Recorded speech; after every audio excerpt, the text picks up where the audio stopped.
Discuss कर चुके हैं और आज का जो हमारा टॉपिक है that is Beer Lambert's law, it's derivation and deviation. Beer ने लैम्बर्ट ने दोनों ने ही अपने लॉज में एब्जॉर्बेंस को खास इंपॉर्टेंस दिया है। तो हमें खास मतलब किसके साथ है? एब्जॉर्बेंस के साथ है। एब्जॉर्बेंस फाइनल इंटेंसिटी आई तक ये हमने लिमिट ले ली।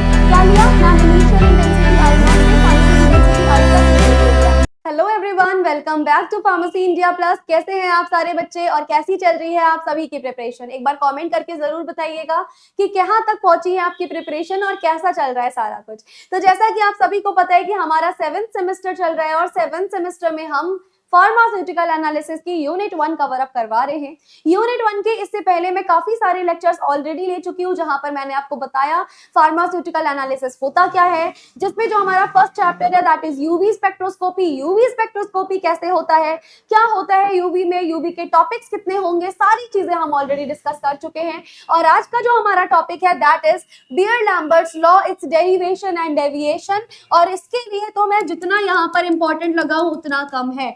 यहां से तुम्हारे 10 से 15 नंबर का सवाल बनता है।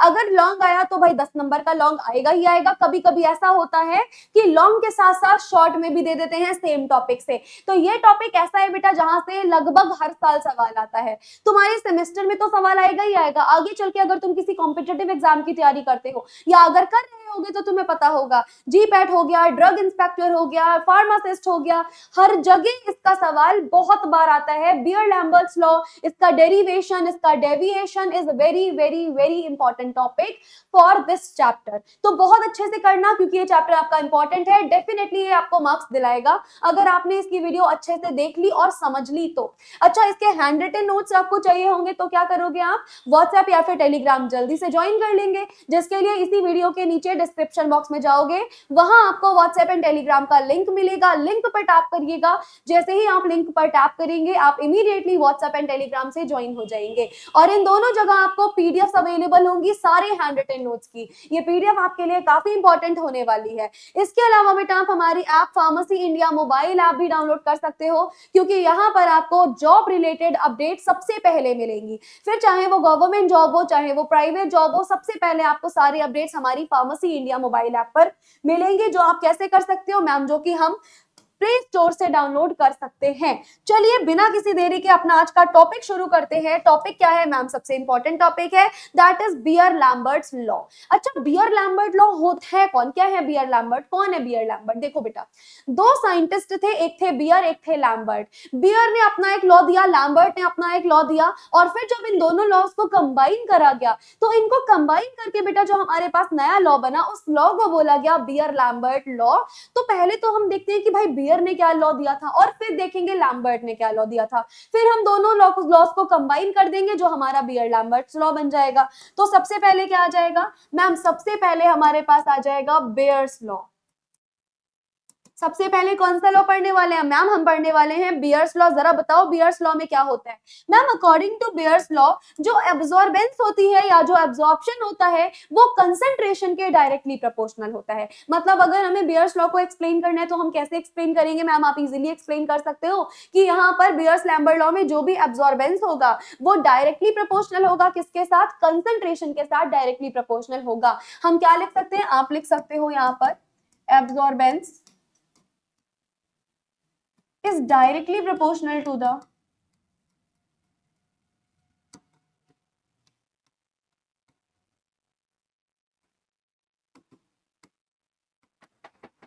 concentration। यानी जो हमारा एब्जॉर्बेंस होता है वो किसके डायरेक्टली प्रोपोर्शनल होगा मैम? जो एब्जॉर्बेंस होगा ना वो कंसंट्रेशन के डायरेक्टली प्रोपोर्शनल होगा। That means A is directly proportional to C according to Beer's law. Beer ने क्या बोला? बियर्स ने बोल दिया कि किसी भी अमाउंट, किसी भी बेसिकली आप जो सब्सटेंस ले रहे हो उसका जो कंसंट्रेशन होने वाला है वो एब्जॉर्बेंस के डायरेक्टली प्रोपोर्शनल होता है। Absorbance is directly proportional to concentration. ये किसने बताया था? ये मैम हमें बियर्स ने बता दिया। चलो बियर के बारे में तो हमने सुन लिया, अब हम समझ लेते हैं लैम्बर्ट के बारे में। लैम्बर्ट्स लॉ क्या था, या हम बोल सकते हैं कि लैम्बर्ट ने अपने लॉ में हमें क्या बताया? ध्यान रखना, लैम्बर्ट ने हमें बताया बेटा देखो बियर हो चाहे लैम्बर्ट हो दोनों ने एब्जॉर्बेंस से रिलेटेड लॉ दिया था। बियर ने, लैम्बर्ट ने, दोनों ने ही अपने लॉज में एब्जॉर्बेंस को खास इंपॉर्टेंस दी है। तो हमें खास मतलब किसके साथ है? एब्जॉर्बेंस के साथ है। एब्जॉर्बेंस डायरेक्टली प्रोपोर्शनल होता है कंसेंट्रेशन के according to Beer's law. According to Lambert's law, absorbance is directly proportional to the length of the cell.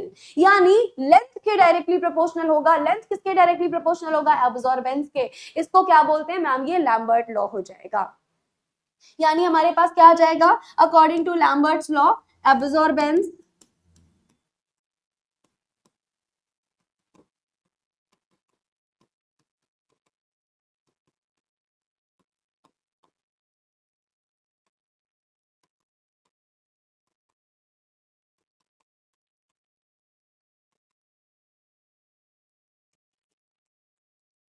समझ में आया आपको? एब्जॉर्बेंस किसके डायरेक्टली प्रोपोर्शनल होगा मैम? ये जो एब्जॉर्बेंस है ना, it will be directly proportional of length. ये किसके डायरेक्टली प्रोपोर्शनल होगा मैम? ये लेंथ के डायरेक्टली प्रोपोर्शनल होने वाला है. जितना ज्यादा हमारे पास लेंथ आएगा उतनी ज्यादा क्या होगी उसमें मैम? उतनी ज्यादा हमारे पास एब्जॉर्बेंस आने वाली है.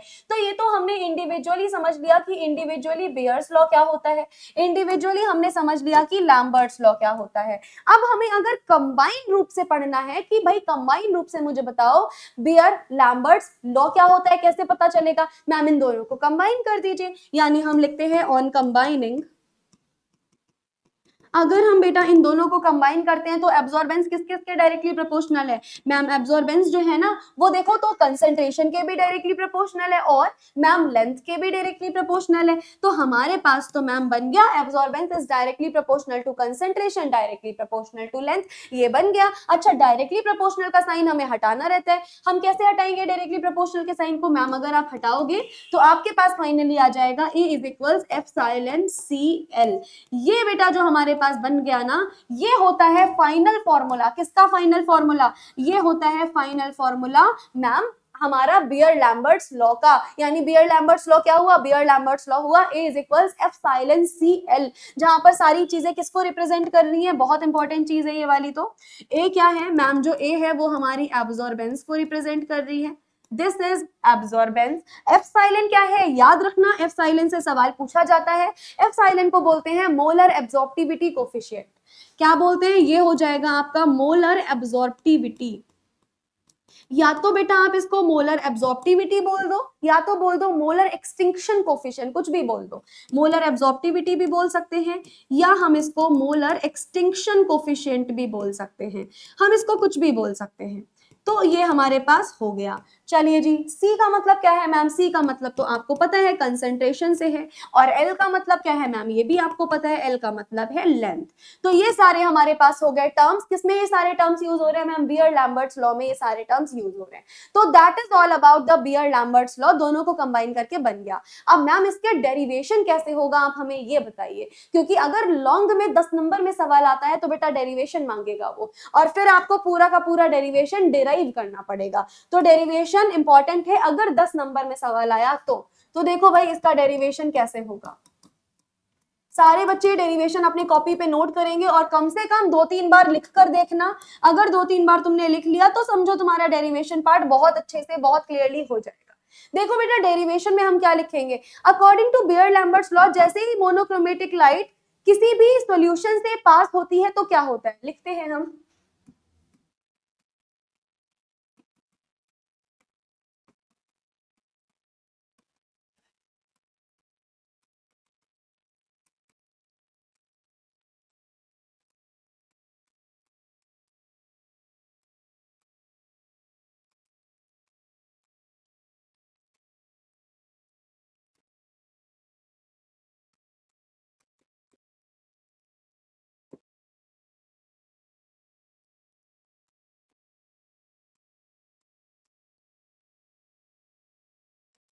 देखिएगा ध्यान से. According to Beer Lambert's law जैसे ही हमारा मोनोक्रोमेटिक रेडिएशन पास हुआ, किसके पास हुआ ma'am? Through a basically solution containing absorbing substance. वैसे ही क्या हो जाएगा? थ्रू द सॉल्यूशन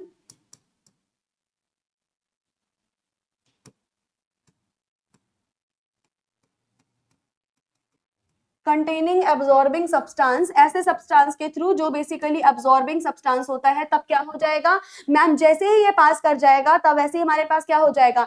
इंटेंसिटी जो है वो हमारी डिक्रीज हो जाएगी. और पाथ बेसिकली जो हमारे पास इंटेंसिटी है वो क्या हो जाएगा? The decrease in intensity of light with path length is proportional to the concentration of the solution. यानी हम क्या लिख देंगे मैम, हम लिख सकते हैं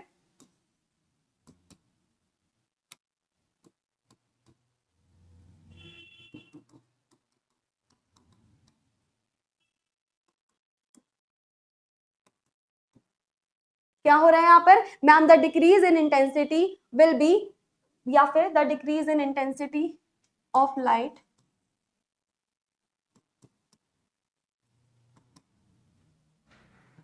the decrease in intensity of light with the path length is proportional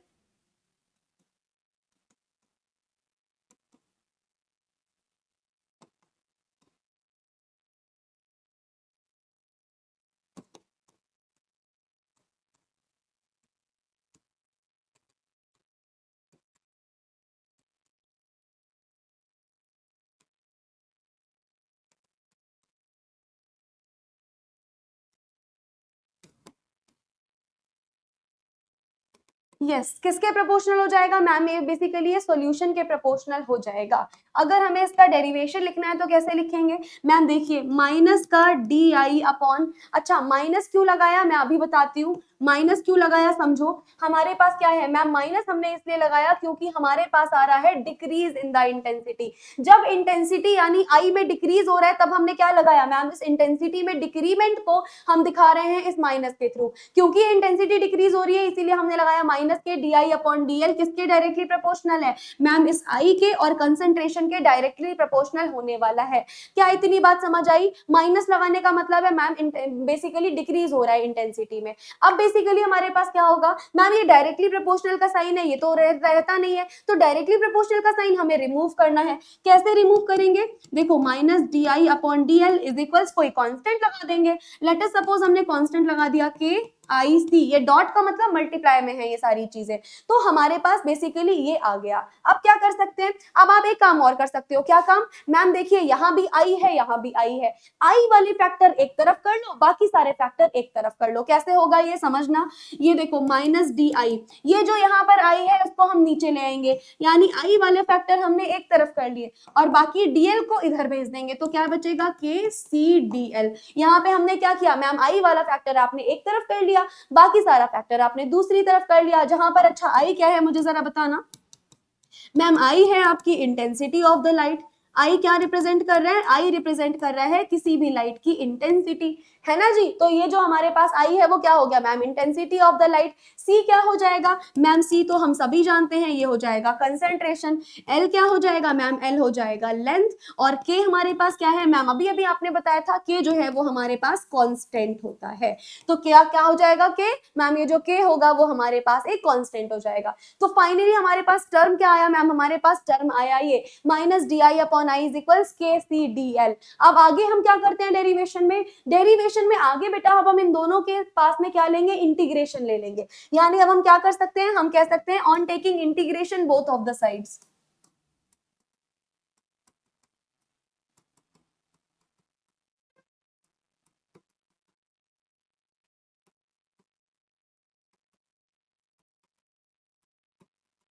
अब हम क्या करने वाले हैं मैम, अब आप दोनों ही साइड में इंटीग्रेशन यहाँ पर ले लोगे, यानी हमारे पास क्या है मैम, आपके पास है डी आई अपॉन आई, ये रहा हमारा डी आई अपॉन आई। ये साइन किसको रिप्रेजेंट करता है बेटा, ये वाला जो साइन हमने लिखा है, ये वाला जो साइन होता है बेटा, ये रिप्रेजेंट करता है इंटीग्रेशन को। हमेशा इंटीग्रेशन में हम लिमिट ले रहे होते हैं, जैसे 0 से लेकर a तक ले लिया, 0 से लेकर हमने कहां तक ले लिया, एल तक ले लिया। तो यानी हमें क्या लेना पड़ता है मैम, हमें यहाँ एक लिमिट लेनी पड़ती है। तो ये हमारे पास आया D I upon D I, कहां से कहां तक लिमिट लेंगे ma'am, initial intensity I nought से फाइनल इंटेंसिटी आई तक, ये हमने लिमिट ले ली। क्या लिया ma'am, initial intensity I nought से फाइनल इंटेंसिटी आई तक लिमिट ले लिया। इज इक्वल्स में क्या आ जाएगा, देखो भाई इधर क्या था मैम, के सी डी एल। के सी क्या है, सी कंसंट्रेशन है, के कांस्टेंट है, कांस्टेंट टर्म बाहर आ जाएगा, इंटीग्रेशन में डीएल हमारा टर्म रहेगा। यानी अब क्या होगा मैम, अब आपका के और सी जो था वो बाहर आ गया, इंटीग्रेशन में डीएल रहा। लिमिट कहां से लेंगे मैम, 0 से लेकर एल तक क्या कर दिया, 0 से लेकर एल तक हमने क्या किया, हमने लिमिट ले ली। अब बेटा हमारे पास ये इंटेंसिटी वाला टर्म कहां से आया, देखो लेट अस सपोज हमारे पास ये कोई सैंपल है, व्हाट इज दिस मैम, ये हमारे पास एक सैंपल है। अब इस सैंपल पर क्या हो रहा है मैम, इस सैंपल पर हम इंटेंसिटी डाल रहे हैं, यानी ये कौन सी इंटेंसिटी है मैम, ये जो आप इंटेंसिटी सैंपल पर डाल रहे हो ना, ये आपकी इनिशियल इंटेंसिटी आ जाएगी। कौन सी इंटेंसिटी होगी मैम, ये हमारे पास आ जाएगी इनिशियल इंटेंसिटी। फिर यहाँ से क्या होगा, फिर यहाँ से तो ऑब्वियस सी बात है कि ये बेसिकली यहाँ से लीव कर जाएगा। बेसिकली एक इंटेंसिटी जो सैंपल पर पहले आई, फिर क्या हुआ मैम, फिर सैंपल से इंटेंसिटी बाहर निकल गई। जो बाहर इंटेंसिटी निकल रही है वो है आई। इसको क्या बोला जाता है, इसको बोला जाता है बेटा फाइनल इंटेंसिटी। ये कौन सी इंटेंसिटी हो गई मैम, ये हमारे पास हो गई है फाइनल इंटेंसिटी, यानी सैंपल पर पड़ने वाली intensity that is I not initial intensity, sample से जो बाहर निकल रही है that is I, that is final intensity. यहीं पे हमारे पास आ रहा है आई नॉट का मतलब है बेटा इनिशियल इंटेंसिटी, आई का मतलब क्या है मैम, इसका मतलब है फाइनल इंटेंसिटी। और ये इस सैंपल पर क्या हो रहा है मैम, इस सैंपल पर ये इंटेंसिटी या रेडिएशन क्या हो रहा है मैम, ये रेडिएशन एब्जॉर्ब हो रहा है। तो ये इंटेंसिटी क्या हो रही है मैम, ये एब्जॉर्बिंग इंटेंसिटी है, जो इस सैंपल पर रेडिएशन गिर रहा है, यानी एब्जॉर्ब हो रहा है। अब क्या होगा, अब यहाँ से जो इंटेंसिटी बेटा निकल रही है, क्या हो रहा है, अब यहाँ से जो इंटेंसिटी आपकी रिलीज हो रही है, इस सैंपल पर पड़ने के बाद जो इंटेंसिटी आपकी रिलीज हो रही है, this intensity is called as transmitted intensity. This will be the transmitted intensity. तो किसी सैंपल पर अगर कोई इंटेंसिटी आ रही है दैट विल बी एब्जॉर्बिंग, और उससे एब्जॉर्ब होने के बाद फाइनली जो हमारे पास निकल रही है that will be the transmitted intensity. इस डेरिवेशन में यहाँ देखो आई नॉट आ रहा है, यहाँ आपके पास में आई आ रहा है। अब हमारे पास क्या होगा, इसको जब हम फर्दर सॉल्व करेंगे, इसको जब हम फर्दर सॉल्व करेंगे तो हमारे पास क्या आ जाएगा मैम, अच्छा माइनस तो लगाना ही भूल गई, माइनस होगा यहाँ पे, माइनस का अच्छा नेचुरल लॉग आ जाता है, यानी ln हमारे पास आ जाएगा आई अपॉन आई नॉट। क्या इतनी बात समझ आई कैसे आया मैम, माइनस का ln, जो ऊपर लिखा हुआ है, ऊपर वाला जो लिमिट है दैट इज आई, नीचे वाला जो लिमिट है आई नॉट, इस वाले हाथ पे हमारे पास ये आया, और इधर क्या आएगा मैम के as it is, C as it is, L dL का बेसिकली इंटीग्रेशन एल हो जाएगा। ये हमारे पास फाइनली बच गया। अगर बेटा हमें ये माइनस टर्म हटाना है तो हम क्या करें, माइनस हमारे पास है minus ln x upon Y, और माइनस हटाना है तो पता है क्या करना होता है, ये अपॉन वाले टर्म्स इंटरचेंज कर देना पड़ता है। जैसे कि मैम ये ln i upon I not था, अगर मैं लिख दूं ln आई नॉट अपॉन आई तो ये ऑटोमेटिकली माइनस यहाँ से हट जाएगा, माइनस हट गया, क्या बचा हमारे पास, बचा के सी एल, ये हमारे पास फाइनली बच गया, डन। ये हमारे पास क्या बना मैम, ये ln में आ गया। अच्छा अगर हमें ln को कन्वर्ट करना है लॉग में तो कैसे करोगे भाई, इंपॉर्टेंट है, ये है ln और तुम्हें उसको कन्वर्ट करना है लॉग में, तो लॉग में कन्वर्ट करने के लिए तुम्हें 2.303 से मल्टीप्लाई करना पड़ता है। यानी मैम इसको क्या करेंगे हम, अगर हमें ये लिखना है log आई नॉट अपॉन आई तो हमारे पास ये हो जाएगा 2.303 इंटू के इंटू सी इंटू एल। लेकिन मैम अब आप ध्यान दीजिए, ये जो 2.303 और के है ये अब आपका एक न्यू कांस्टेंट बन चुका है। क्या बन गया है मैम, अब आपका ये न्यू कांस्टेंट बन चुका है। तो अब इस न्यू कांस्टेंट को हम कैसे लिख दें, बहुत इजी हम लिख सकते हैं इसको, देखो भाई कैसे लिखेंगे, नए कांस्टेंट को किसी दूसरे टर्म से रिप्रेजेंट कर देंगे, यानी हमारे पास क्या आएगा, हमारे पास आएगा बेटा log I nought upon I is equals, देखो ध्यान से, log I nought upon I is equals 2.303 into के। इसको क्या बोलते हैं मैम, इसको हम नया कांस्टेंट दे देते हैं एप्सिलॉन सी एल। ये क्या हो गया मैम, ये हमारे पास फाइनली अपना टर्म निकल के आ गया, और इसको क्या मान लेते हैं, इसको मान लीजिए मैम आप equation number 1 which is log I nought upon I is equals epsilon C L. Epsilon क्या है अभी बता चुकी थी, मोलर एब्जॉर्प्टिविटी कोफिशिएंट या molar extinction coefficient. This is your equation number 1, ये हमारे पास बन गया। अच्छा अब हमने बेटा एक और एग्जांपल दिया था आपके सामने, देखो ये हमने एक डायग्राम बनाया था जिसमें मैंने बताया था कि रेडिएशन एब्जॉर्ब हो रहा है तो ए होगा, जो बाहर निकल रहा है वो ट्रांसमिटेंस होगा यानी कि टी। यहाँ पर हमेशा याद रखिएगा एब्जॉर्बेंस कितना हो रहा है मैम, कुछ ना कुछ मात्रा पक्का एब्जॉर्ब हो रही है, यानी जो एब्जॉर्बेंस आएगा ए वो हमेशा ग्रेटर देन 0 होगा, क्योंकि कुछ ना कुछ अमाउंट पक्का एब्जॉर्ब हो रहा है। और ट्रांसमिटेंस क्या होगा, ट्रांसमिटेंस हमेशा लेस देन होगा 100% के। ये बात याद रखनी है कि ट्रांसमिटेंस हमेशा 100% से लेस देन होगा, जो एब्जॉर्बेंस होगा वो ग्रेटर देन 0 होगा। यानी हम ट्रांसमिटेंस की जगह पर क्या लिख सकते हैं मैम, आप ट्रांसमिटेंस की जगह पर भी आई अपॉन आई नॉट लिख सकते हो, ये फॉर्मूला है याद रखना। क्या फॉर्मूला हो गया मैम, ये ट्रांसमिटेंस का फॉर्मूला हमारे पास हो गया आई अपॉन आई नॉट, समझ आया। अच्छा ट्रांसमिटेंस होता क्या है, amount of light emitted after absorption, यानी एब्जॉर्ब करने के बाद कितनी लाइट हमारी इमिट हुई है उसको क्या बोलते हैं, ट्रांसमिटेंस। लिख दो ट्रांसमिटेंस का मतलब क्या होता है, amount of light emitted after absorption, यानी एब्जॉर्ब करने के बाद कितनी हमारी लाइट जो है वो इमिट हुई है, उसको क्या बोलेंगे मैम? उसको हम बोलेंगे अपना ट्रांसमिटेंस। क्या ट्रांसमिटेंस समझ आया क्या होता है? टी की जगह पे हम क्या लिख सकते हैं ma'am? I upon I not लिख सकते हो, है ना? बहुत इजी सी चीज थी। चलो अब अगर ये समझ आ गया है तो अब हम आगे मूव ऑन करते हैं और जरा ए की तरफ मूव ऑन करते हैं। यानी जो हमारा एब्जॉर्बेंस है इसको हम क्या लिख सकते हैं बेटा? ए जो होगा वो आपका हो जाएगा log 1 अपॉन ट्रांसमिटेंस। ये बात याद रखिएगा, ए की वैल्यू क्या होती है मैम? ए की वैल्यू होती है log 1 अपॉन ट्रांसमिटेंस। ट्रांसमिटेंस की वैल्यू क्या थी? अभी हमने निकाली थी आई अपॉन आई नॉट। तो ए की वैल्यू क्या हो जाएगी? देयरफॉर जो आपकी ए की वैल्यू हो जाएगी दैट विल बी, हमारे पास ए की वैल्यू क्या हो जाएगी मैम? ए की वैल्यू हो जाएगी log आई नॉट अपॉन आई, यानी हमने जस्ट इसको क्या कर दिया मैम? जस्ट आपने इसको रिवर्स कर दिया। ये क्या बन गई मैम? ये हमारे पास बन गई इक्वेशन नंबर 2। अब अगर इक्वेशन नंबर 1 और इक्वेशन नंबर 2 को हम कंबाइन कर दें, यहां पर लिख दो ऑन कंबाइनिंग इक्वेशन 1 एंड 2। अगर हम इक्वेशन नंबर 1 और इक्वेशन नंबर 2 को कंबाइन करें, कैसे करें? देखिए मैम, इधर भी log आई नॉट अपॉन आई है, इधर भी log आई नॉट अपॉन आई है, दोनों log आई नॉट अपॉन आई है, तो दोनों वैल्यू को हम बराबर रख देंगे एक दूसरे के। जब हमने दोनों वैल्यू को एक दूसरे के बराबर रखा तो क्या आया? इधर log आई नॉट अपॉन आई की वैल्यू है a, इधर इसकी वैल्यू है एप्सिलॉन cl। क्या यही नहीं होता था हमारा बियर्ड-लैम्बर्ट्स लॉ? Isn't it? क्या हो गया ये मैम? यही तो था हमारा बियर्ड-लैम्बर्ट लॉ। एंड फाइनली हम कह सकते हैं कि हमारा जो बियर्ड-लैम्बर्ट लॉ है वो क्या हो गया? फाइनली हमारा बियर्ड-लैम्बर्ट लॉ यहाँ पर प्रूफ हो गया, दैट वाज ए, यानी अब्सॉर्बेंस इज इक्वल्स एप्सिलॉन cl। अब ये टर्म्स किस किस को रिप्रेजेंट करते हैं ये सब मैं आपको पहले ही बता चुकी हूँ।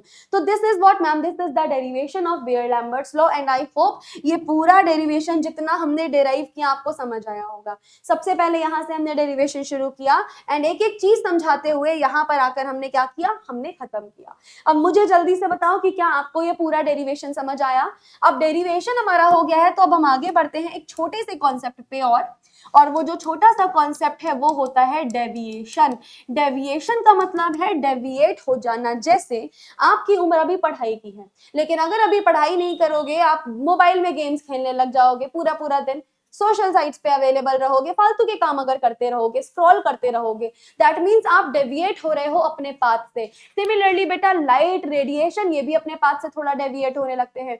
यही डेविएशन हमें देखना है कि क्या क्या डेविएशन पाए जाते हैं हमारे बियर्ड-लैम्बर्ट्स लॉ में। तो समझिए डेविएशन में जो हमारा एक पूरे प्रॉपर डेविएशन को समझाने के लिए मैं ना एक कर्व का यूज करने वाली हूँ। हम एक कर्व का यूज करेंगे जिससे आप पूरा डेरिवेशन या पूरा डेविएशन बहुत इजीली समझ जाओगे। देखो बेटा, ये कर्व किस किस के बीच में होता है मैम? ये कर्व बेसिकली अब्जॉर्प्शन के बीच में होता है।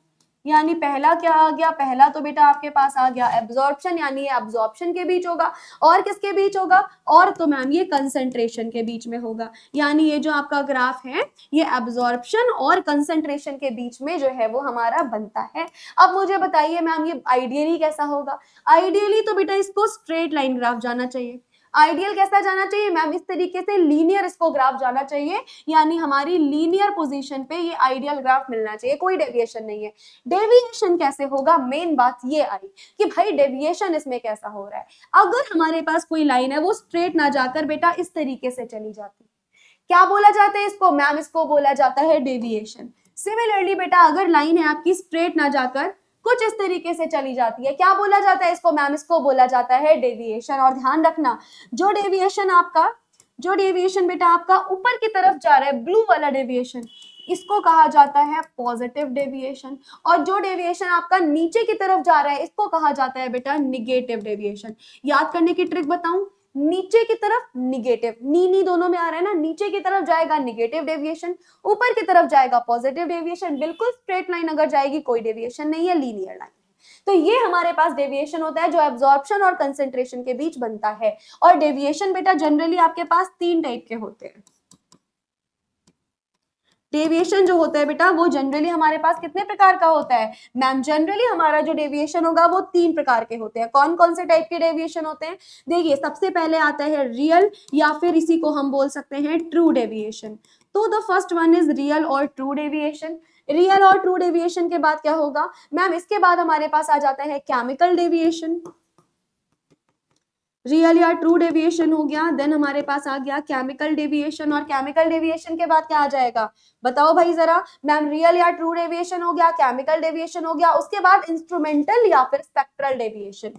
लास्ट क्या बोलेंगे मैम, लास्ट हम बोल देंगे इंस्ट्रूमेंटल, या फिर इसी को हम बोल सकते हैं बेटा स्पेक्ट्रल डेविएशन।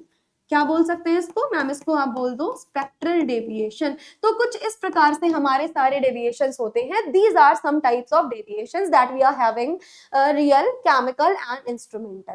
तो ये हो गया हमारा डेविएशन ऑफ बियर-लैम्बर्ट्स लॉ। एक बार देखो क्लास में क्या क्या हम लोगों ने कवर किया। सबसे पहले तो मैम आपने बियर्स लॉ बताया, लैम्बर्ट लॉ बताया, दोनों को कंबाइन करके हमारा बियर-लैम्बर्ट लॉ बना। ध्यान से देखो, यही हमें प्रूफ करना होता है।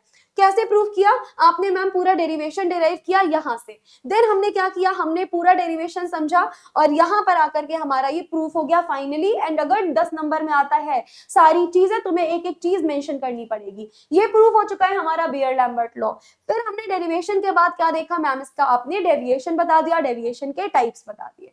तो यहाँ पे बेटा आपका खत्म हो गया है the most important topic of the chapter. क्या था, बियर-लैम्बर्ट लॉ, उसका डेरिवेशन, उसका डेविएशन सब हमने पढ़ लिया। मुझे जरूर बताना कि आपको ये डेरिवेशन एंड डेविएशन समझ आया।